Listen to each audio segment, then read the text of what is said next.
पहले तो सौरभ जोशी नहीं जीता पहली बार।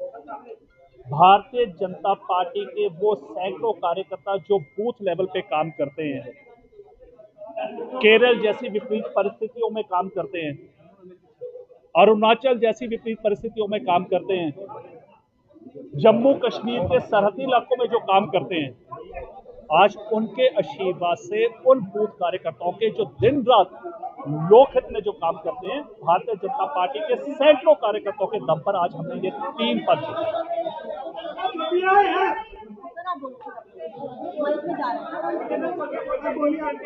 आप पूछिए। क्या नई जिम्मेदारियां हैं किस तरह से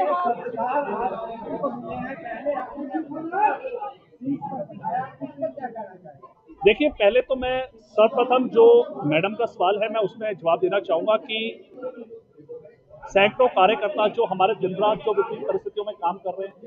दूसरा, शेष नेतृत्व। आप देखिए, भाई नरेंद्र भाई मोदी जी जिस प्रकार 14 वर्षों से निरंतर दिन रात अपने परिवार को भूलकर, अपनी माता के मृत्यु को भूलकर जनता की सेवा जो कर रहे थे, आज उसका फल चंडीगढ़ की जनता को मिल रहा है कि आज भारतीय जनता पार्टी 3 सीटें जीत रही है।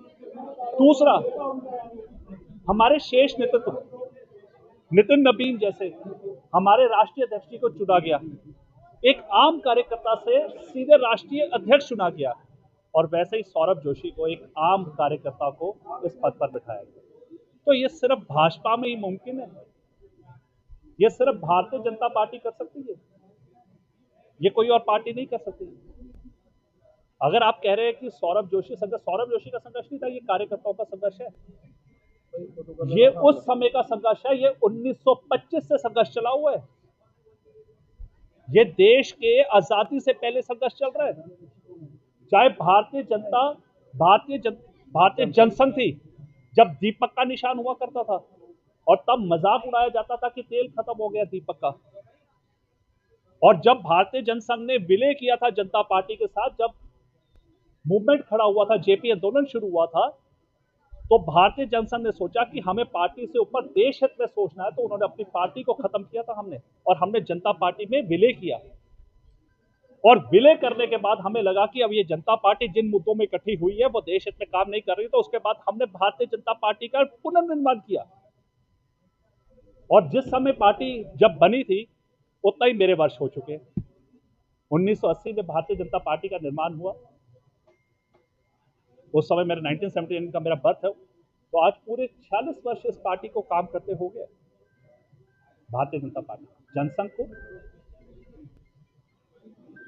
बाकी मैं आपको आज इतना ही कहूंगा कि ये जीत, ये हार, ये चुनाव भारतीय जनता पार्टी इसको लेके नहीं लड़ती है। भारतीय जनता पार्टी सिर्फ एक चीज को लेकर लड़ती है कि जब तक अंतिम पद पे बैठा व्यक्ति, अंतिम पद पे कौन होता है? जो गरीब, जब तक अंतिम पंक्ति का व्यक्ति जब तक ऊपर ना उठ जाए, तब तक हम देश को तरक्की वाला जीवन नहीं मान सकते।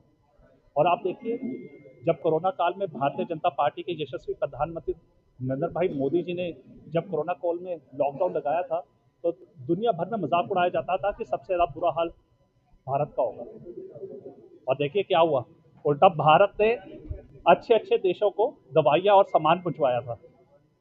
हाँ, यहाँ दिक्कत देश में नहीं है, यहाँ पे नैरेटिव सेट करने वालों की दिक्कत है। वो नैरेटिव कौन सेट करता है? विपक्षी पार्टी के क्या रह गए जो कहते थे कि जिन्होंने आजादी दिलवाई है, आज उनके देश भर में कितनी प्रदेशों में सरकार रह गई। दूसरा, आज जब आप लोकसभा में जाते हैं तो उनके कितने मेंबर ऑफ पार्लियामेंट रह गए? मात्र वो तो एक बस में भर के आ सकते हैं। वो सिर्फ नैरेटिव सेट करने के लिए काम करते रहते हैं, लेकिन हमें अच्छा लगता है कि जिस प्रकार वो नैरेटिव सेट करते हैं, हमें उतनी ऊर्जा मिलती है देश हित में और लोगों के काम करने में।